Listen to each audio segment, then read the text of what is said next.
विष्णू सहस्रनामाच्या विशेष नामांचा अर्थ बघताना आपले काल 61 श्लोक झालेले आहेत। 62व्या श्लोकातलं पहिलंच विशेषण आहे त्रिसामा। आता ह्या संबंध 62व्या श्लोकात जी विशेषण आलेली आहेत ती पहिल्या ओळीतली सामवेदाचं वर्णन करणारी। विभूती योग सांगताना भगवंत म्हणतात वेदानाम सामवेदोस्मि। तर हा सामवेद हा सगळ्यात त्यांनी श्रेष्ठ त्या ठिकाणी विभूतीसाठी घेतलेला आहे। आता हा सामवेद म्हणजे काय आहे तर त्रिसामा सामग साम हे तीनही आपण एकत्र पाहणार आहोत, पण तिन्हीचं मिळून एक सूत्र होत आहे त्रिसामा। आता सामगायन हे प्राचीन काळचं शास्त्रोक्त गायन करण्याचं एक शास्त्र किंवा पद्धत रूढी। तर असं हे ऋग्वेदातल्या काही ऋचा घेतल्या आणि त्यांना संगीतबद्ध करून गेय करून त्यांना चाली लावून त्या यज्ञ समारंभामध्ये यज्ञाच्या वेळेला आहुती टाकताना म्हटल्या गायन केलं जायचं। पूर्वी ऋग्वेदी लोक ऋग्वेदाचं गायन करायचे, सामवेदी लोक सामवेदाचे, असे प्रत्येक वेदाचे ज्ञाते पठण करणारे हे वेगवेगळे असत आणि काही मात्र चतुर्वेदी असत। तर हा जो 1875 ऋचा ऋग्वेदातल्या निवडल्या आणि त्यांना सामवेदामध्ये सामग असा शब्द त्याला वापरलाय। जो चाल लावून म्हणतो सामगायन करतो त्याला म्हटलंय सामग। आता हे त्रिसामा म्हणजे काय तर हे गायन करताना 3 पद्धतीने तो सामग सामाच्या गायनाची पद्धत निवडतो। त्यातले जे काही नावं आहेत त्यातलं देवव्रत नावाचं एक सामगायनाचा प्रकार आहे, पद्धत आहे। जसे रागदारीमध्ये एकाच थाटाचे काही राग असतात, थोडासा फरक असतो कोमल किंवा तीव्रचा, तसा इथे देवव्रत नावाचा एक वैदिक गीतांचा साम आहे। त्याच्यामध्ये देवव्रताच्या सामाची ज्याची स्तुती केलेली आहे, जिथे परमात्म्याची स्तुती केलेली आहे, असे हे जे 3 प्रकारचे ऋचांचे म्हणण्याचे जे काही एक वेद आहेत, पद्धत आहे, त्याला त्रिसामा असं म्हटलेलं आहे। याच्यामध्ये काय होतं, जो गायक असतो हा गायक साधक बनून या सामगायनाच्या साधनाने परमात्म्याकडे त्रिसामाकडे जाऊ इच्छितो। त्रिसामा हे परमात्म्याचंच विशेषण पहिलं वापरलंय आणि म्हणून हा साध्य आहे। परमात्मा हे आपलं साध्य आहे सगळ्याच मार्गांचं, मग तो राजमार्ग असो, आत्म साक्षात्काराचा मार्ग असो, योगमार्ग असो, ज्ञानमार्ग किंवा भक्तिमार्ग। परमात्मा हे जर साध्य आहे तर काही साधनं तर त्याला हवीत ना साध्याकडे जाण्यासाठी। तर त्या साध्याकडे, आपल्या हेतूकडे, आपल्या उद्दिष्टाकडे जाण्यासाठी सामगायन हे ज्यांनी साध्य म्हणून निवडलं तो सामग, आणि परमात्मा हा त्रिसामा आहे, साध्य आहे। सामग म्हणजे आपण पाहिलं दुसरं विशेषण साधक। आता ह्या सामगालाच उद्गाता असं सुद्धा काही ठिकाणी म्हटलं, कारण ऋग्वेदाच्या ऋचा म्हणणाऱ्यांना उद्गाता म्हणतात आणि मग त्याच ऋचा घेतल्या असल्या कारणाने थोड्याशा फक्त वेगळ्या आहेत 31 ऋचा, बाकी सगळ्या त्याच घेतल्या असल्या कारणाने यांना सुद्धा उद्गाते असं म्हणतात। साधक जेव्हा सिद्धावस्थेकडे प्रवास करायला लागतो ऊर्ध्वगतीने, त्यावेळेला तो साम्याला प्राप्त करून घेण्यासाठी हे सामगायन करतो। आणि तिसरं घेतलंय साम। आता हे सामवेद हेच ज्याचं स्वरूप आहे, सामवेदाला वेगळं असं काही नाही, परमात्म्याचंच ते स्वरूप आहे। अशा अर्थाने सा म्हणजे ऋचा आणि अम म्हणजे गांधार इत्यादी सप्तस्वर, अशा अर्थाने तो साम असा शब्द बनलेला आहे। आणि साम म्हणजे सामवेद असा त्याचा आपण, ओंकार हे सामवेदाचं सार आहे। प्रत्येकच ठिकाणी एकाक्षर ब्रह्म हे ओमनी प्रणवाच्या उच्चाराने दाखवलं गेलेलं आहे। ते सामवेदामध्ये सुद्धा छांदोग्योपनिषदात असं म्हटलंय की ओम हे सामवेदाचं सार म्हणजे सगळ्याच वेदांचं ते सार आहे। तेव्हा त्रिसामा, सामग आणि साम, पहिलं साध्य आहे त्रिसामा हा परमात्मा, दुसरा सामगायन करणारा जो सामग साधक आहे, आणि तिसरं जे साम आहे ते साधन आहे। ज्याच्या साह्याने परमात्म्याकडे जायचं ते साधन म्हणजे सामवेद. जो जाणार आहे, ज्यांनी जो उद्गाता आहे तो सामग म्हणणार, आणि ज्याच्याकडे जायचं तो त्रिसामा परमात्मा.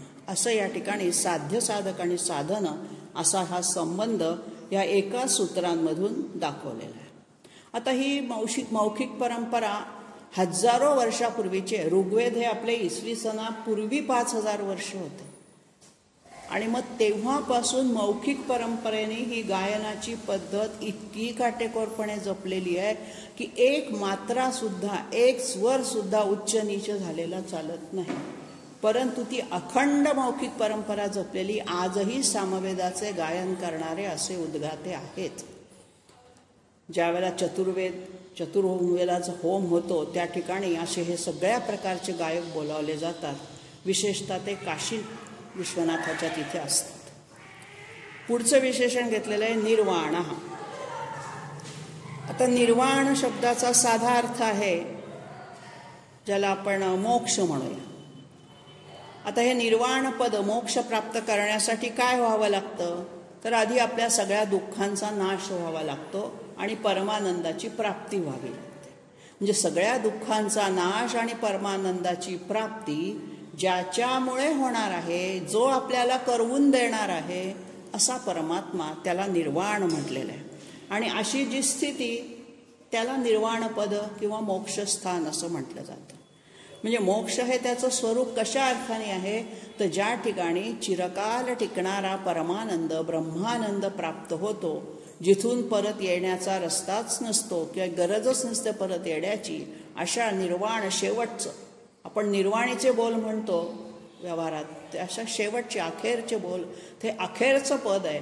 या अर्थाने आपण परमपद आपण पाहिलेलं आहे. पुढचं विशेषण आहे भेषजम. आता हे भेषज आणि भिषक दोन्ही जोडून घ्यायचे. भेषज म्हणजे औषध, संस्कृतमध्ये औषधाला भेषज म्हणतात, आणि भिषक म्हणजे औषधं देणारा जो वैद्य, ज्याला आपण डॉक्टर म्हणतो. तर हा भेषजही तोच आहे आणि भिषक पण तोच आहे. म्हणजे औषधही तेच आहे आणि देणाराही तोच आहे. अशा अर्थाने भेषजम भिषक. आता इथे साधा देहाच्या रोगांवरचं औषध अपेक्षित नाही आहे. त्यात ते देणाऱ्याला तर आपण नाडी बघून देतो, त्यांना नाडीवैद्य म्हणतोच. परंतु इथला वैद्य किंवा इथला हा परमात्मा कोणत्या रोगाची चिकित्सा करणार आहे, तर आपल्या भवरोगाची. प्रत्येकाला हा भवरोग जडलेला असतोच. जन्म घेतला म्हणजे आपण भवरोगातच जन्माला येतो. पण ह्या भवरोगाची तीव्रता किती आहे, जसं आपण साध्या देहाचा ताप मोजतो, ताप किती आहे त्यावरून औषध ठरतं. किती मात्रेचं औषध द्यायचं, किती प्रमाणात त्या गोळ्या घ्यायच्या. तसं हा भवरोग प्रत्येकाला जडलेला जो आहे तो प्रत्येकाचं हे जे काही प्रमाण आहे ते कमी जास्त असतं. कोणी त्या भवरोगामध्ये पूर्णपणे बुडून गेलेला असतो, म्हणजे ज्याला खूप हाय टेम्परेचर आपण म्हणू तसं आहे. कुणी त्या भवरोगाला थोडासा पार करण्यासाठी काही पायऱ्या चढलेला असतो. तर अशा पद्धतीने प्रत्येकाची नाडी परीक्षा करून, या अर्थाने नाडी की तुमची भवरोगामध्ये कितपत बुडून गेला आहात ही पातळी पाहण्यासाठी हा संपूर्ण भेषज आणि भिषक हा शब्द वापरलेला आहे. आता ही परमानंदाचा लाभ करून द्यायचा आहे, भवरोग दूर करायचा आहे. मग हे कशाने करणार, औषध कोणचं याच्यावरचं? वैद्य तर परमात्मा झाला, पण मग औषध कोणचं, तर ज्ञानामृत. जे गीताशास्त्राने सांगितलेलं आहे, गीतेमध्ये आत्मज्ञान जे आहे, परमात्म्याचं ज्ञान आपण त्याला म्हणूया, त्याच्याकडे ते ज्ञान मिळवण्याची साधनं वेगवेगळी असतील, परंतु औषध एकच आहे, ते म्हणजे ज्ञानामृत. आणि म्हणून सगळ्या दुःखरूपी रोगांवरचा जो उपाय, ते औषध किंवा जी सगळ्या प्रकारच्या दुःखांना दूर करून देणाऱ्या विद्या, त्याचा उपदेश जो करतो तो भिषक, तो वैद्य. पुढचं विशेषण घेतलंय संन्यासकृत. 4 आश्रम आहेत. ब्रह्मचर्याश्रम म्हणजे मनुष्य देहाची आयुष्य मर्यादा जर 100 मानलेली आहे आणि त्यामध्ये पहिली 25 वर्ष ही ब्रह्मचर्याश्रम मानलेला आहे. त्या काळामध्ये विद्या संपादन करणं हे प्रमुख कार्य आहे. पुढची 25 वर्ष ही गृहस्थाश्रमाला दिलेली आहे. त्या काळामध्ये गृहस्थाश्रम स्वीकारून संपूर्ण समाजाचं ऋण फेडायचं, पितृऋण फेडायचं आहे, वंश सातत्य राखून, आणि समाजाचंही ऋण फेडायचं आहे, दानधर्म करायचं आहे, अर्थप्राप्ती पण करायची, अर्थार्जन पण करायचं आणि अर्थाचं दान पण करायचं. तर अशा अर्थाने हा 25 वर्षाचा गृहस्थाश्रम संपल्यानंतर पुढची 25 वर्ष ही वानप्रस्थाश्रमाला दिलेली आहे. वानप्रस्थाश्रमामध्ये सगळ्या पदांचा मोह सोडून द्यायचा, निवृत्ती घ्यायची, आणि निवृत्तीनंतरची जी 25 वर्ष आहेत ती 25 वर्ष भगवंताच्या नामस्मरणात, भजनात, चिंतनात घालवायची. आणि 75 नंतरची जी 25 वर्ष आहेत त्याला संन्यासाश्रम म्हटलेलं आहे. सर्व संग त्याग, सम अधिक नि अधिक आस धातू आहे संन्यासमध्ये. सर्वस्व सोडून द्यायचं, घरादाराचा नावाचा संबंध सुद्धा सगळा सोडून द्यायचा. पूर्वाश्रमीचे नातेवाईक सुद्धा कोणी आपला नातेवाईक असं नाही, स्वतःचं श्राद्ध करून घ्यायचं, असा तो संन्यास ग्रहण आहे. खरा जो संन्यास घेतला जातो त्याच्यामध्ये पैशाला स्पर्श करायचा नाही, अग्नीला स्पर्श करायचा नाही, अतिशय काटेकोर नियम आहेत त्यांचे. तर हा जो संन्यास आहे, हा चौथा आश्रम जो आहे, हा ज्याने कृत म्हणजे निर्माण केला. आपल्याला ती नरनारायणाची कथा माहिती आहे. नरनारायणाच्या रूपामध्ये भगवंतानी संन्यासाश्रमाची दीक्षा घेतली आणि संन्यासाश्रमाची सगळी कर्तव्य पार पाडली. आणि मग परमात्म्याने काय केलं की योग्य स्थानी तो जाऊन राहिला. कुठे राहिला? बदरिकाश्रमामध्ये. आज आपण ज्याला बद्रीनाथ म्हणतो, तिथे नर आणि नारायण नावाचे 2 डोंगर पर्वत आहेत. तर ते त्याच्यात जणू काही आठवण अशी दाखवलेली, आणि त्याच्यात पायथ्याशी हे बद्रीनाथ आहे. तर असा ह्या बद्रीनाथाच्या स्वरूपामध्ये जो परमात्मा विश्रांती घेतोय, आणि म्हणून योग्य स्थानी त्यांनी स्वतःला ठेवून घेतलेला आहे. आणि मोक्षप्राप्तीसाठी जो चौथा आश्रम आहे हा अतिशय उपयुक्त आश्रम आहे. अर्थात मनुष्याचं आयुष्य 100 वर्ष मानलेलं होतं. आज तितकं असतंच असं नाही, परंतु आदर्श जो आपण मानला जातो तो शतायुषी हो असाच आपण आशीर्वाद पण देतो. अशा अर्थाने हा संन्यासकृत आहे. आता ह्या नरनारायणाचं जे चरित्र आहे ते संन्यासकृत, शम आणि शांत या 3 विशेषणात घेतलेलं आहे. पुढची जी विशेषण आहे शम, शांत, निष्ठा, शांती आणि परायण, सगळी संन्यासाश्रमाची लक्षणं सांगणारी आहेत. म्हणजे या श्लोकामध्ये वरच्या ओळीत सामवेदाचं वर्णन आहे आणि खालच्या ओळीमध्ये सगळी संन्यासाश्रमाची वैशिष्ट्य लक्षणं सांगितली. पहिलं लक्षण पाहिलं की त्यांनी संन्यासाश्रम निर्माण केला, आदर्श घालून दिला नरनारायणाच्या रूपाने. दुसरं विशेषण घेतलेलं आहे शम. हे जे शम हे संन्यास धर्माचं जे विशेषण घेतलेलं आहे, शमचा अर्थ आपण ज्याला षड्गुण संपत्ती म्हणतो. 6 गोष्टी अशा आहेत की हे षड्गुण सगळ्यांजवळ असावे, सद्गुण. आणि हे 6 कोणते आहेत? तर शम, दम, तितिक्षा, उपरती, समाधान आणि शेवटचं श्रद्धा. तर ह्या सगळ्या शमाधी षटक ज्या नावाने ते तत्वज्ञानामध्ये प्रसिद्ध आहेत. आत्मज्ञानासाठी हे शमाधी षटक आपल्याला प्राप्त करणं, त्यानुसार आचरण करणं हे आवश्यक असतं. आणि म्हणून या शमाला शब्द वापरलेला आहे की शांत, प्रसन्न. चित्त कसं ठेवायचंय? शांत ठेवायचंय, प्रसन्न ठेवायचंय. आणखीन कसं ठेवायचंय? असं शांत चित्त ठेवण्यासाठी कशाची गरज आहे? तर वासना रहित होण्याची. मनामध्ये ज्या वेळेला इच्छा, आकांक्षा, वासना, कामना असतात त्यावेळेला मन शांत राहू शकत नाही. आणि म्हणून हळूहळू आपल्या अपेक्षा, कामना, इच्छा, वासना कमी कमी कमी करत करत वानप्रस्थाश्रमामध्ये सगळ्या वासनांचा शम करायचा, शमवून टाकायचा. गृहस्थाश्रमामध्ये सगळ्या इंद्रियांचा उपभोग घ्यायचा आणि वानप्रस्थाश्रमामध्ये त्यांचं शमन करायचं. सगळं आदर्श घालून दिलेला आहे. पुढचं विशेषण घेतलेलं आहे शांत. तर हे शमस्वरूप सुद्धा भगवंताचं आहे. तसं शांत पुढचं, शम मिळवल्याशिवाय शांतता येत नाही किंवा शांत चित्त होत नाही. आणि म्हणून पहिलं विशेषण का पहिलं लक्षण जर शम म्हटलं तर पुढचं विशेषण आहे शांत. आता शांत म्हणजे काय? कोणाला शांत म्हणायचं? न क्षुब्ध शांत अशी शांताची व्याख्या केलेली. जो क्षुब्ध होत नाही, थोड्याशा गोष्टींनी ज्याची चिडचिड होत नाही, ज्याचा राग उफाळून येत नाही, क्षुब्ध म्हणजे प्रक्षोभमध्ये आपण हा क्षोभ शब्द वापरतो. वासनांचा प्रक्षोभ होत नाही, अनावर होणे अशा अर्थाने क्षोभ आहे. मग ज्याचा क्षोभ होत नाही, क्षुब्ध होत नाही किंवा चित्त प्रवृत्ती उफाळून येत नाही असा.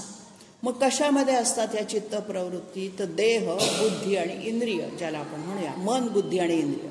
तर मनामध्ये या असतात, बुद्धीमध्ये पण असतात. मन काही मागायला लागलं की बुद्धी म्हणते हा ठीक आहे घे, आणि इंद्रिय ते काम करतात. आणि म्हणून पहिलं नियंत्रण मनावर, दुसरं बुद्धीवर, आणि मग आपोआपच इंद्रियांवर नियंत्रण येतं. सुरुवातच जर तुम्ही इंद्रियांवर नियंत्रण घालायला गेलात तर मन शांत राहत नाही. जे करायला नको ते लहान मूल मुद्दामून करायला जातं. त्याला एखादा गोष्ट म्हणजे नाही नको करू, का नको, मी कर. मन आपलं असंच आहे, मोठं झालं तरी आपलं मन असंच आहे, जे करायला नको ते करावं असं वाटतंच. आणि म्हणून एकदम इंद्रियांवरती शमन किंवा संयम नाही घालत. सुरुवातीला मनावर, मग बुद्धीवर, आणि मग आपोआप इंद्रिय आपल्या ताब्यात राहतात. आणि म्हणून शम आणि शांत अशा या विशेषणांमधून संन्यास धर्माचीच लक्षणं आलेली आहे. पुढचं संन्यास धर्माचं लक्षण आहे निष्ठा. निष्ठा शब्दाला अर्थ आहे विश्वास, ठाम विश्वास आपण ज्याला म्हणतो. भगवंतावर माझा विश्वास आहे, निष्ठा आहे, श्रद्धा आहे, अशा अर्थाने ही निश्शेष स्थिती जी असते, असा हा श्रद्धा निष्ठा स्वरूप असणारा जो भगवंत आहे त्याच्यावरती निश्शेष श्रद्धा किंवा निश्शेष निष्ठा म्हणजे काय? निश्शेष, काहीही शिल्लक न ठेवता, मनामध्ये कुठलाही संशयाचा किंतु न ठेवता. मग मी असं केलं तर नक्की असं होईल ना, अशी सुद्धा शंका येता कामा. मला मिळेल ना अशी शंका आली की त्याच्यामध्ये अडथळा किंतु परंतु आलाच. आणि म्हणून या सगळ्या निष्ठा ज्या आहे ह्या अविचल पाहिजेत. मी भगवंताची उपासना करणार, मग जे काही कर्माचं फळ मला मिळेल ते मिळेल, ते मी स्वीकारायला आनंदाने तयार आहे. ती भगवंताची इच्छा आहे म्हणून मला ते मिळणार. अशा ज्याला असतात त्याला निष्ठा म्हणतात. नुसता विश्वास, मी आहे, धार्मिक आहे, किंवा माझा सश्रद्धा आहे, मी ज्याला अंधश्रद्धा आणि श्रद्धामधला फरक कळतो असा फक्त जो असतो तो म्हणतो माझी श्रद्धा आहे देवावर, मी अगदी नास्तिक नाही आहे, मी आहे आस्तिक. पण नुसता आस्तिक असून उपयोग नाही, त्याच्यावरती अनन्य निष्ठा ज्याची असते, भगवंत हाच मला तारणारा मारणारा जे काही तोच तो आहे, अशा अर्थाने ज्या वेळेला आपण राहतो किंवा आचरण करतो ती निष्ठा. पुढचं लक्षण घेतलंय शांती. ही आता ही शांती कशाची आहे? सगळ्या प्रकारच्या स्थितीला ज्या वेळेला अज्ञानाची निवृत्ती होते, म्हणजे अज्ञान दूर होतं आणि ज्ञानाचा प्रकाश आपल्याला दिसायला लागतो, त्यावेळेला शांत आणि शांती दोन वेगवेगळी विशेषण घेतलेली. वरवर पाहिलं तर शांत काय आणि शांती काय सारखंच आहे ना. पण शांतमध्ये काय आहे तर वासनारहित शांत प्रसन्न असं चित्त आहे, मन आहे. आणि इथे शांतीमध्ये काय आहे तर जी शांती ब्रह्मरूप स्थितीला आवश्यक आहे. पहिल्या पायरीवरती शांत आहे आणि नंतर शांती विशेषण आहे, म्हणजे परमशांती ज्याला म्हणतात. भगवंताच्या ठिकाणी मन इतकं तल्लीन होऊन जातं की त्याला परमशांतीचा अनुभव येतो. त्याचं मन तर शांत असतं, बुद्धी पण शांत होते, चित्त पण शांत असतंच. आणखीनही वरचा जो परमानंद आहे तो मिळवताना त्याला जे परमसुख मिळतं त्याला शांती सुख असं ज्ञानेश्वर पण म्हणतात. ज्ञानेश्वरांच्या अभंग किंवा ओव्यांमध्ये संपूर्णपणे ह्या शांती सुखाचं फार वर्णन केलं. परमशांती, निष्ठेचं सगुण रूप म्हणजे शांती, आणि निर्गुण रूप जे आहे ते पुढच्या परायणामध्ये दिले. सगुण रूपामध्ये जे संत आहेत, जे ब्रह्मपदापर्यंत जातात, त्यांना आपण शांत लक्षण असणारी शांती, एकनाथांना शांती प्रभू असं विशेषण लावलं जातं. कमालीची शांती आहे त्यांच्यात. ते आपण कथा पाहिली, त्यांच्या अंगावर थुंकलं तरी त्यांना ते शांतच, प्रशांत असं त्यांना विशेषण लावलं जातं. आणि पुढचं जे विशेष लक्षण आहे परायण. परा म्हणजे श्रेष्ठ आणि अयन याचा अर्थ ठिकाण किंवा आश्रयाचं स्थान. मग हे अतिशय मोठं असं आश्रयाचं स्थान आहे. गीतेमध्ये 2ऱ्या अध्यायामध्ये म्हटलेलं आहे एषा ब्राह्मी स्थिती पार्थ. ही जी ब्राह्मी स्थिती आहे ती ज्यांची होते ते भगवत परायण असतात. त्यांचं राहण्याचं ठिकाणच परा म्हणजे श्रेष्ठ आहे असा आत्माराम परमात्मा त्यांना भेटलेला असतो. त्याची अनुभूती आलेली असते, त्याची प्रचिती आलेली असते. त्याला आत्मप्रचिती, आत्मसाक्षात्कार असं म्हटलं जातं. तर ही संतांची जी लक्षणं आहेत ती संन्यासाश्रमाची पण आहेत. संन्यास घेतल्यानंतर हळूहळू अशा पद्धतीने सगळ्यांवरती नियंत्रण मिळवत परमशांतीपर्यंतचा प्रवास त्यांना करायचा असतो आणि शेवटी ते भगवन परायण होऊन जातात. इतके परायण, इतके मग्न होऊन जातात भगवंताच्या भजनामध्ये, स्मरणामध्ये, ध्यानामध्ये की त्यांची जी सविकल्प समाधी आहे, समाधीचे 2 प्रकार आहेत, एक सविकल्प आणि एक निर्विकल्प.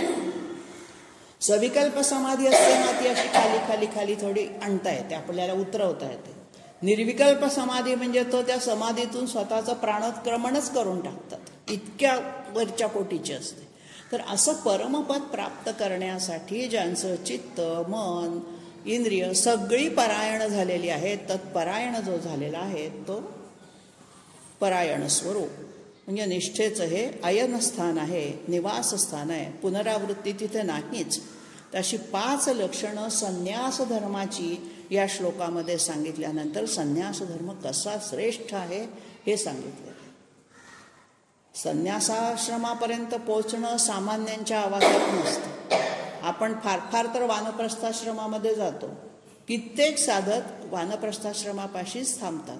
कारण संन्यासाश्रमासाठी लागणारं जे धैर्य आहे, अग्नीला स्पर्श नाही, धनाला स्पर्श नाही आणि देह तर चालला पाहिजे, पण त्याच्यासाठी असणारा संयम, अतिशय कडक कठोर परीक्षा भगवंताचा संन्यासाश्रमात घेतो. जे खरे संन्यासी, खोटे भगवे कपडे घालून मी संन्यासी बुवा आहे म्हणणारे वेगळे, ते आपल्याला दाखवण्याकरता संन्यासी असतात. परंतु ज्यांनी सम, नि आणि आस आपलं चित्त समचिक एका ठिकाणी करून भगवंताच्या ठिकाणी आस म्हणजे ते ठेवलेलं आहे, अशा अर्थाने ते संन्यासी असतात. पुढच्या 63व्या श्लोकाकडे वळूया. पहिलंच विशेषण आहे शुभांग. ज्याचं अंग म्हणजे अवयव सुंदर आहे, शुभ आहे. आता हा जो शुभांग आहे हे विशेषण आपण येऊन गेलेलं आहे. अंतर्बाह्य त्याचं अंग हे शुद्ध असतं. इथे शुभ या अर्थाने, सुंदर अर्थाने पेक्षा कल्याणकारक किंवा ज्याला आपण पवित्र म्हणूया तो एक अभंग आहे. चंदनाचे हात पायही चंदन, चंदनाचे अंग चंदनाचे. तसा सगळीकडनं तो शुद्ध अवयव असणारा आहे, शरीर त्याचं शुद्ध आहे. शांती 10. परत वरचं चालली आहे शांती. ही शांती देणारा तो शांतीदा. परमशांती ज्याच्या कृपेने प्राप्त होते, ही शांती अनन्य भक्ती केली की आपोआप प्राप्त होते.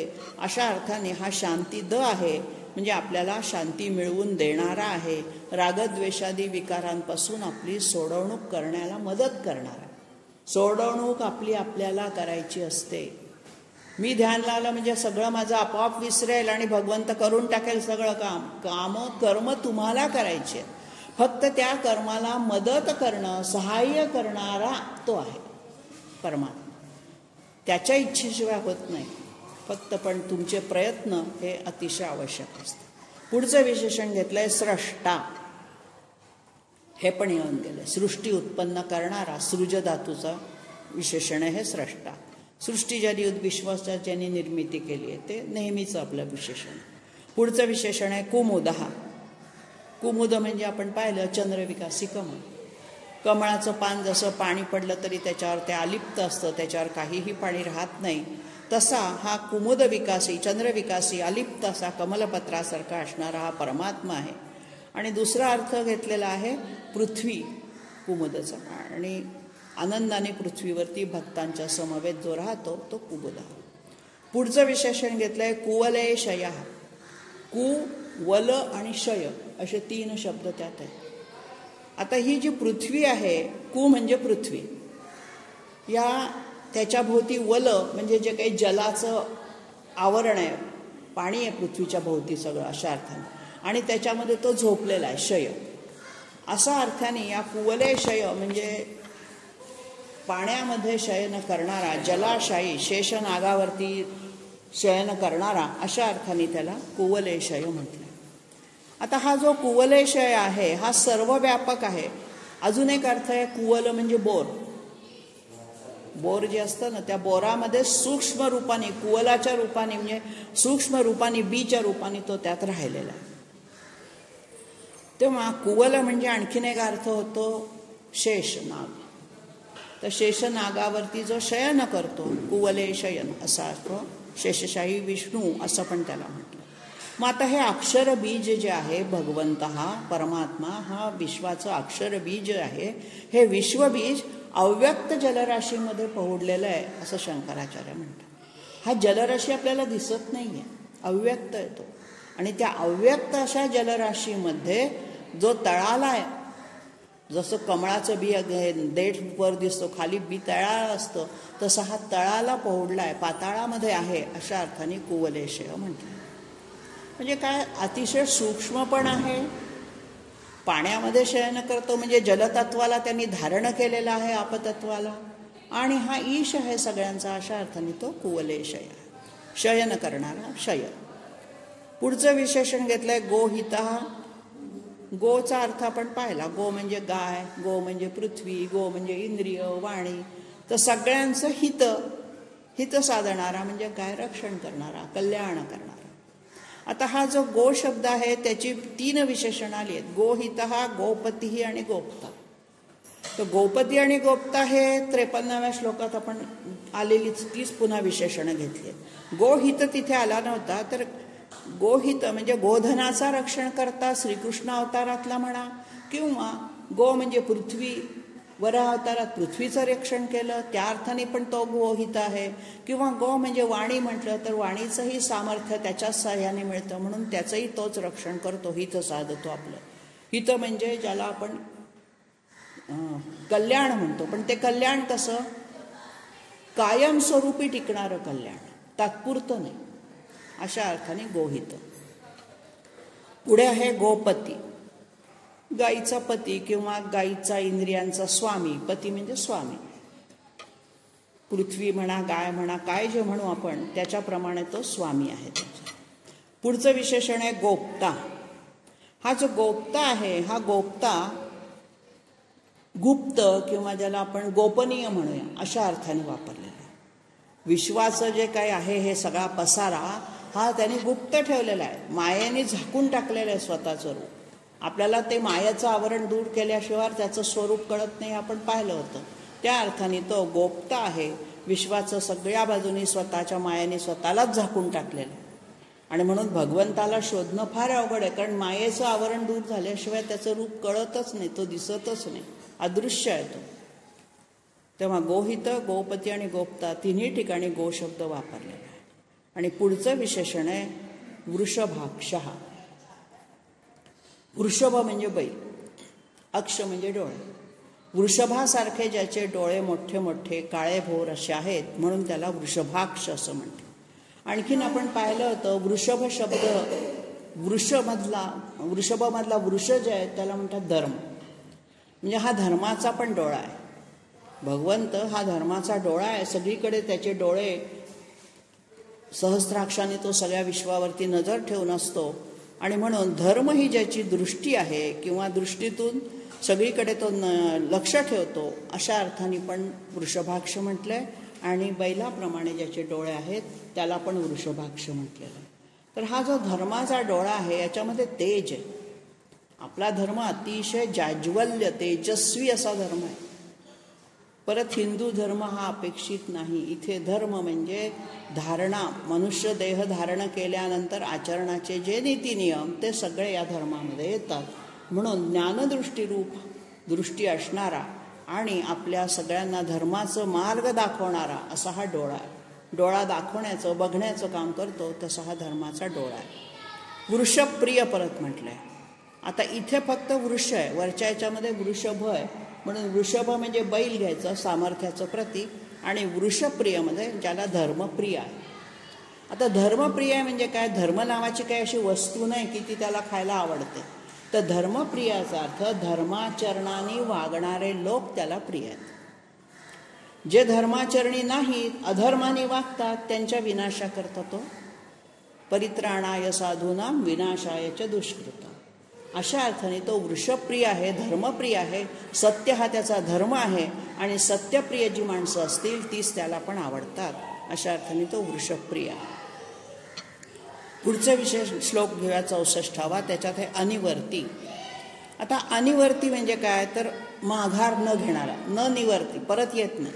युद्धामध्ये माघार न घेणार, अगदी प्राणपणाला लावून युद्ध करणं आपण ज्याला म्हणतो, लढणं, तसा लढणारा. अवतारामध्ये हे सगळं त्यांनी दाखवलेलंच आहे. कृष्णाच्या अवतारात आहे, रामाच्या अवतारात आहे. तेव्हा रणांगणातून जो परत फिरत नाही किंवा देव आणि राक्षसांच्या युद्धामध्ये ज्यांनी कधीही माघार घेतली नाही, अशा अर्थाने हा अनिवर्ती आहे. आणि आध्यात्मिक अर्थ पाहिला तर धर्माच्या लढाईत तो कधीही मागे पुढे करत नाही. जो धर्माने वागला त्याच्याबरोबर जातो, जो अधर्मी आहे त्याला दूर सारतो. अशा अर्थाने तो अनिवर्ती आहे. धर्माला कधीही विनमुख तो होत नाही. म्हणजे पुन्हा जो वृषप्रियचा अर्थ आहे तोच अनिवर्तीमध्ये आला. शब्द बदलला, छटा बदलल्या अर्थाच्या. पुढचं विशेषण घेतलंय निवृत्तात्मा. आता सगळ्या प्रवृत्तींपासून, विषयांपासून जो निवृत्त झालाय, निअधिक वृत्त म्हणजे बाजूला होणे, लांब जाणे, म्हणजे हा निवृत्त झालाय. कशापासून, तर सगळ्या विषयांपासून.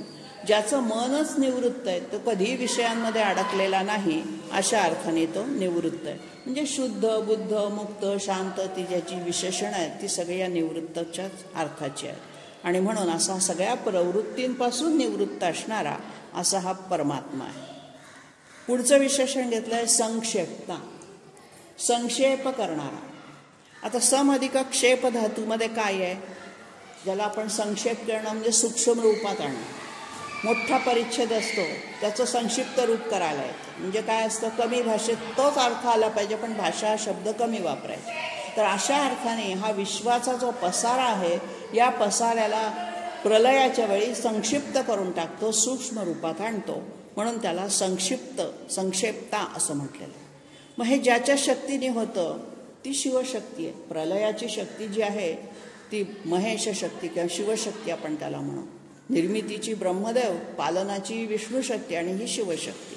तेव्हा शिवाच्या रूपामध्ये, कारण पुढे विशेषण घेतलेलंच आहे शिव हा, तर हा संक्षेप करणारा आहे आणि शिवरूपाने सगळ्या विश्वाचा विस्तार आटोपता घेणारा आहे. परवा म्हटलं विश्व पटेल गुंडाळून ठेवणार आहे, छोटं करणार आहे. आधी त्याने अंथरूण खूप मोठं पसरलं आणि नंतर गोळा करून ठेवलं. अशा अर्थाने क्षेमकृत. आता क्षेम म्हणजे कल्याण. आता हा कल्याण स्वरूप आहे म्हणजे काय, तर आपल्याला ज्या वेळेला एखादी गोष्ट प्राप्त होते, आपल्या आवडीची असते, त्या आवडीच्या गोष्टी आपण सांभाळून ठेवतो. आणि म्हणून प्राप्त झालेल्या वस्तूंना सांभाळून ठेवणारा, मिळालेल्या वस्तूंचं रक्षण करणारा असा हा क्षेमकृत म्हणजे कल्याण करणारा. आता हा ज्ञानदीप जो आहे, हा ज्ञानदीप सांभाळून ठेवायचा असतो. आपल्याला मिळालेलं ज्ञान गर्वाच्या, अहंकाराच्या रूपामध्ये प्रदर्शित करायचं नसतं. खरे जे उच्च कोटीचे संत असतात ना, ते आपलं ज्ञान असं उघड करतच नाही की मी अमुक करतो, मी एवढी साधना केली. त्यांच्यातला मीच गळून गेलेला असल्या कारणाने त्यांना गर्व अहंकार नसतो आणि म्हणून ते क्षेमकृत असतात, शांत असतात. कुठल्याही त्यांना मिळालेल्या ज्ञानाचा ते साठा करून ठेवतात स्वतःजवळ, दाखवत बसत नाही. उथळपणाला खळखळाट फार असतो. थोडंसं ज्ञान मिळालं की मी गीता शिकले, मला गीता येते, मी गीता पाठ केली. उथळ पाणी असतं ते. खोल पाण्यामध्ये हा क्षेम कल्याण रूप स्वरूप असणारा, अशा अर्थाने याला क्षेमकृत म्हटलेलं आहे. परमात्मा जो आहे तो क्षेमकृत आहे, कल्याण करणार आहे. पुढचं विशेषण आहे शिव. शब्दशः शिवचा अर्थ आहे पवित्र. शिवस्वरूप आपण त्याचं जे आहे ते कल्याणकारक, परमपवित्र अशा अर्थाने. केवळ नामस्मरणाने सुद्धा जो प्राप्त होतो असा हा शिवस्वरूप परमात्मा आहे. भोळा. आत्मषटकामध्ये या शिवाचं वर्णन फार सुंदर केलेलं आहे शंकराचार्यांनी. मनोबुद्धी अहंकार चित्ताने नाहम, सगळ्याचा नकार नकार करता करता करता असा मी आहे की शिवोहम शिव, बाकी मी काही नाहीच, मी फक्त शिव आहे. माझ्यामध्ये काही मन नाही, बुद्धी नाही, अहंकार नाही, कुठल्याही गोष्टीमध्ये नाही, तर संपूर्ण आत्मषटकच अभ्यासण्यासारखा आहे. आणि म्हणून असा हा शिवोहम स्वरूपातला जो परमात्मा आहे हा मंगलमय आहे, आनंदमय आहे.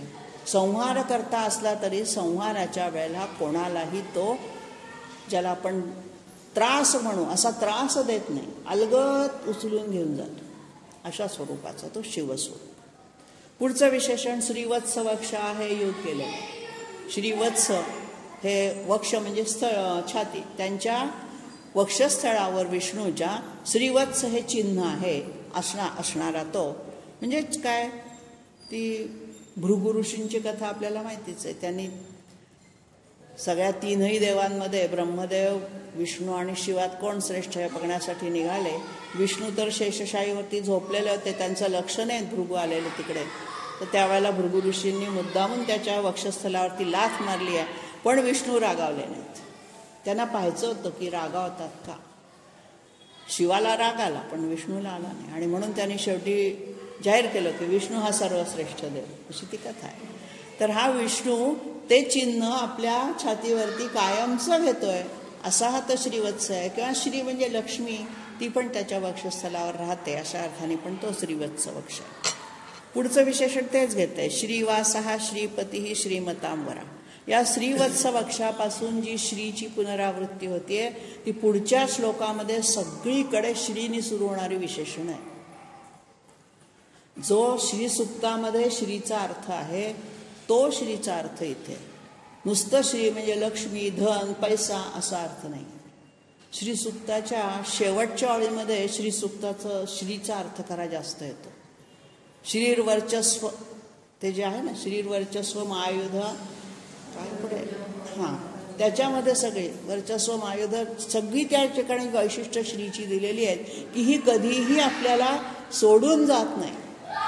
ज्ञानश्री, पद्मश्री, आपण श्री ज्याला कशाला लावतो की ही सगळ्यामध्ये आपल्याला कीर्तिस्वरूप असणारी अशी ही श्री आहे. तेव्हा श्रीवत्स वक्षानंतर श्रीवासमध्ये ज्याच्याजवळ ही श्री वास करते, लक्ष्मी तर त्याच्याजवळ सदैव वास करतेच, पण आपण म्हणतो साहसे श्री ही प्रतिवसती. साहसामध्ये श्री राहते म्हणजे काय, तुमच्या अंगामध्ये धाडस पाहिजे, धारिष्ट पाहिजे, तेव्हाच ही श्री प्राप्त होते. पुढचे विशेषण त्याच अर्थाचं आहे, श्रीपती. आता पहिल्या श्रीवासमध्ये श्री म्हणजे लक्ष्मी असा न अर्थ घेता श्री म्हणजे ज्याला आपण धन आहे, शोभा म्हणूया, सौंदर्य म्हणूया, त्याचा वास आहे त्याच्यामध्ये. आणि श्रीपतीमध्ये ही श्रीचा म्हणजे लक्ष्मीचा तो पती आहे. अमृत मंथनातून निघाल्यानंतर लक्ष्मीला विचारलं होतं तू कोणाजवळ राहणार, तर तिने विष्णूला वरलं होतं, त्या अर्थाने श्रीपती आहेत. श्रीमतांवरः, जे श्रीमत आहेत, श्रीने युक्त आहेत, त्या सगळ्यांमध्ये हा वर म्हणजे श्रेष्ठ आहे. आता श्रीमतांवर का म्हटलंय याला, चारी वेदांचं ज्ञान अध्ययन ही जी श्री आहे, ज्ञानश्री ज्याला आपण म्हणतो, ही ज्ञानश्री ज्यांच्या ज्यांच्या जवळ आहे या सगळ्यांपेक्षा तो श्रेष्ठ आहे. आणि अशा अर्थाने त्याला श्रीमान म्हटलेलं आहे. आणि साध्या अर्थाने पाहिलं तर जो पैसा सद्गुणाच्या रूपातून न्याय्य मार्गाने, योग्य मार्गाने, सद्गुणांच्या आधाराने आपण कमवलेला असतो, सन्मार्गाने कमवलेला असतो, आणि जो सत्कार्यासाठी वापरला जातो त्याला श्री म्हणायचं. अशा धनाला श्री म्हणायचं. आणि म्हणून असं जे धन आहे सद्गुणांचा परिणाम स्वरूप सन्मार्गाने मिळवलेलं आणि सत्कार्यासाठी वापरलं जाणार, अशा श्रीचा तो वर. त्यात सगळ्या असे जे लोक त्यांना श्रीमंत म्हणायचं, श्रीमान म्हणायचं, आणि त्यांच्यामध्ये हा श्रेष्ठ आहे. म्हणजे श्रीमंतांमध्ये सुद्धा श्रीमंत, श्रीमताम गेहे आपण म्हणतो तसं, श्रीमतांच्या घरामध्ये शुचीनाम श्रीमताम गेहे योगभ्रष्टोभिजायते. म्हणजे श्रीमंती किंवा पैसा मिळवणं अयोग्य नाही, फक्त तो मिळवायचा मार्ग अयोग्य नको. पैसा हा गरजेचा आहे हे भगवंतालाही माहित आहे. धनाची प्राप्ती करायसाठीच गृहस्थाश्रम दिला आहे अर्थार्जनासाठी. फक्त ती जी श्री आहे ती अन्याय मार्गाने तुम्ही मिळवली तर ती तुमच्याजवळ टिकत नाही, तुम्हाला रडवून जाते. आणि सन्मार्गाने मिळवली तर ती तुम्हाला कीर्ती प्राप्त करून देते, भगवंताच्या जवळ नेते. तेव्हा 64व्या श्लोकाकडे आपण पाहिलं. आता पुढचं श्रीद श्रीश, सगळा श्रीचा अनुप्रास आहे. आणि त्याच्यामुळे थोडीशी पुनरावृत्ती झालेलीच आहे. पण एक ज्याला आपण लय म्हणतो, म्हणण्याची गेय स्वरूपातली, तशी इथे सगळी विशेषणं ही भगवंताचं ऐश्वर सांगणारी आहेत. श्री सूक्तामध्ये यातली खूपशी विशेषणं येऊन जातात. जसं आपण श्री वत्सवक्ष, श्रीवास, श्रीपती आणि श्रीमतांवर ही 4 विशेषणं पाहिली, तसंच याच्यामधलं अर्थाचं विशेषण आहे श्री द. द म्हणजे देणार, ज्ञान देणारा तो ज्ञानद, धन देणारा तो श्रीद. तर हा देणारा जो आहे, हा ज्याच्या जो दुसऱ्याला द्यायचं आहे ते आधी आपल्याजवळ असावं लागतं. या अर्थाने तो श्रीमान आहे, त्याच्याजवळ श्री आहेच आणि म्हणून तो दुसऱ्याला देणार आहे. या श्रीदमध्ये औदार्य गुण अपेक्षित आहे, उदारता. ज्यांच्याजवळ पैसे आहेत ते सगळे लोक उदार असतातच असं नाही, कंजूष असतात खूप. बहुतेक श्रीमंत लोक कंजूष असतात. परंतु हा कसा आहे, याच्याजवळ भरपूर श्री आहे आणि हा श्री द पण आहे, देतो सगळ्यांना उदार अंतःकरणाने वाटत असतो भक्तांना ते. आणि अशा अर्थाने श्री द, औदार्य गुणाने युक्त असणारा, संपत्तीचं धनाचं दान करणारा भक्तांच्या बाबतीत. पुढचं आहे श्रीश. पुन्हा जो श्रीपतीचा अर्थ आलाय तो श्रीश मध्ये आलाय. हा लक्ष्मीचा तर स्वामी आहेच. आणखीन श्री म्हणजे काय, तर ही विश्वसंपदा, ज्यांनी हे विश्व निर्माण केलं ही सुद्धा एक संपत्ती आहे. तर या विश्वसंपदेचाही तो स्वामी आहे. अशा अर्थाने त्याला इथे प्रकृतीचा स्वामी या अर्थाने इथे श्रीश हा शब्द आलेला आहे. पुढे श्रीनिवास.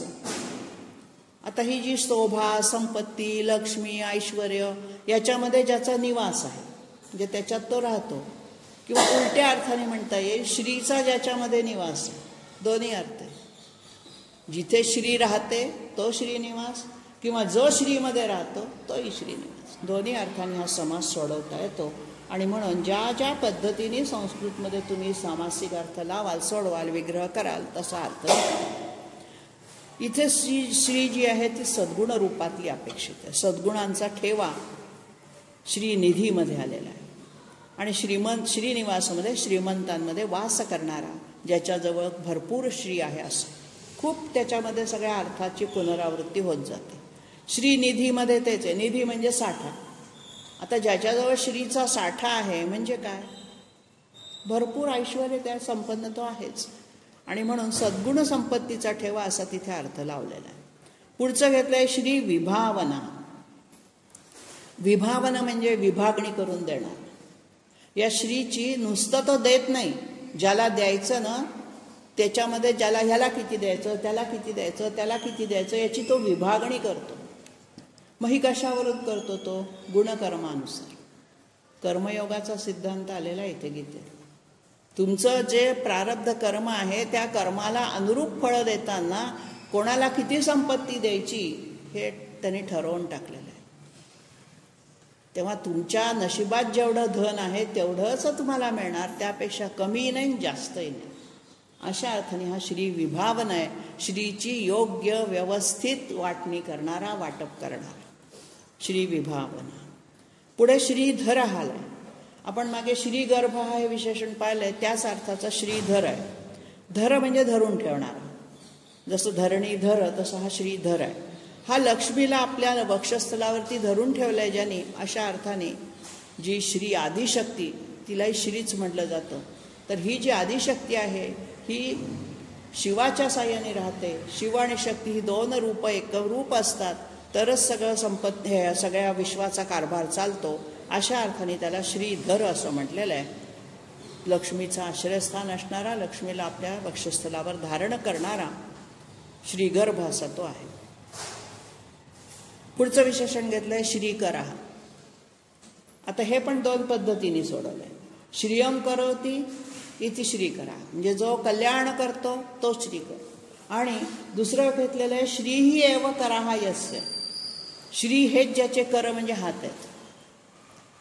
दोन्ही पद्धतीने समास सोडवतात. तो श्रीही एव कराहा म्हणजे ज्याचे हात हीच श्रीचेच आहेत, श्रीच रूपीच आहे. तो मुळात परमात्माचं स्वरूप श्री स्वरूप आहे. मग त्याचे हात पाय सगळे चंदनाचं पाय, चंदनाचेच हात असणारच. तशा अर्थाने त्याला श्रीकर असं म्हटलेलं आहे. म्हणजे जो आपलं स्तवन करतो, स्मरण करतो, अर्चन म्हणजे पूजन करतो, ध्यान करतो, त्या सगळ्यांना तो आपल्या अनंत हस्ते कमलावराने देता किती घेशील दो कराने, अशी एक ओळ आहे. तो अनंत हस्ताने देतोय आपल्याला. आपल्या ह्या दोन हाताने आपण दोन करांनी किती घेणार, अशा अर्थाने इथे श्रीकर शब्द वापरलेला आहे. भक्तांना श्री देणारा, संपत्तीने युक्त करणारा. पुढचं विशेषण घेतलंय श्रेय. व्यवहारामध्ये दोन गोष्टी असतात, एक श्रेयस्कर आणि दुसरी प्रेयस. श्रेयस आणि प्रेयस ही जोडली. प्रेयस म्हणजे फक्त प्रिय, ते तुमच्या हिताचं असेल असं नाही, फक्त तुम्हाला आवडतं. आणि श्रेयसमध्ये तुमचं हित जाणलं जातं. पथ्यकारक, पथ्यकर किंवा हितकर ते श्रेयस असतं. म्हणजे काय, ज्याच्यात अंतिम कल्याण आहे.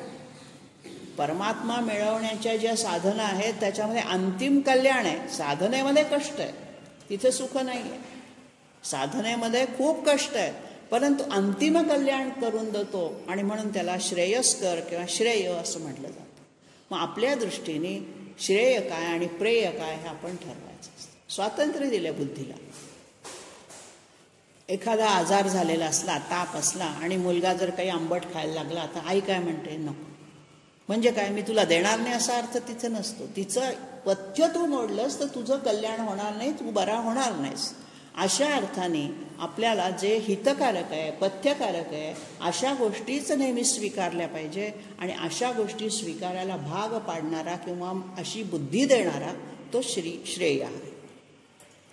पुढचं परत श्रीमान घेतलं, ते सगळं पुन्हा पुनरावृत्ती आहे. शोभा, सौंदर्य, संपत्ती, लक्ष्मी, कीर्ती ही सगळी या श्रीमानमध्ये येते. आणि म्हणून आपण प्रत्येक व्यक्तीच्या मागे, पुरुषाच्या मागे श्रीमान आणि स्त्रीच्या मागे श्रीमती असं लावतो. केवढा मोठा अर्थ आहे त्याच्यात. आपण ते लिहिताना सुद्धा नुसतं श्री करून टिंब देऊन टाकतो, आपल्याला ते पूर्ण लिहायची सुद्धा फुरसत नसते.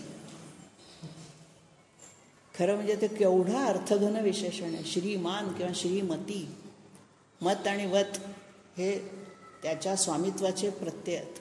तेव्हा या श्रीनी जो मान म्हणजे स्वतः मिळवलेली आहे त्यांनी श्री, असा श्रीमान किंवा श्रीमत म्हणजे जिच्या ठिकाणी श्री आहे वस्तीला ती श्रीमती, असा हा श्रीमान स्वतः परमात्मा आहे. शेवटचं या श्लोकातलं विशेषण आहे लोकत्रयाध्यक्ष, लोकत्रयाश्रय. लोकाध्यक्ष आपण विशेषण याच्या आधी पाहिलेलं आहे. त्रिनी लोकांचा अध्यक्ष स्वामी, तोच इथे अर्थ झाला आहे लोकत्रय आश्रय. आता हे लोक, तीन लोक आपल्याला माहित आहे, स्वर्ग, पृथ्वी आणि पाताळ. स्वर्गाला दिवलोक म्हणतात, पृथ्वीला मृत्यूलोक म्हणतात आणि पाताळ. तर ह्या तीनही लोकांना जो आधार आहे, आश्रय आहे, ज्यांनी ते तिन्ही लोक निर्माण केले, अशा अर्थाने आश्रय म्हणजे आधार देणारा, लोकत्रयांचा आश्रय असणारा, लोकत्रयांना धरून ठेवणारा, त्यांचा स्वामी असणारा. तेव्हा श्री शब्दाची सगळी विशेषणं जेवढी म्हणून श्रीनी युक्त आहेत ती सगळी या श्लोकामध्ये एकवटलेली आहेत. 64 आणि 65 मध्ये भगवंताचं श्रीस स्वरूप, हा श्रीश आहे, श्रीचा ईश आहे. आणि आपणही या श्रीशाकडे वाटचाल कशी करायची या प्रमाणामध्ये ही विशेषणं सांगतात. त्या प्रमाणात आपली वाटचाल सुद्धा योग्य दिशेने झाली पाहिजे. योग्य अशी, ज्याला भगवंताला प्रिय अशी श्री आपण मिळवली पाहिजे, जी हितकारक आहे, जी भगवंताला प्रिय आहे, जिचा निवास भगवंताजवळ आहे किंवा ज्याच्यामध्ये भगवंत निवास करतो, अशी श्री आपण सगळ्यांनी मिळवावी. हे या विशेष नामांमधून आपण शिकायचं आहे या ठिकाणी.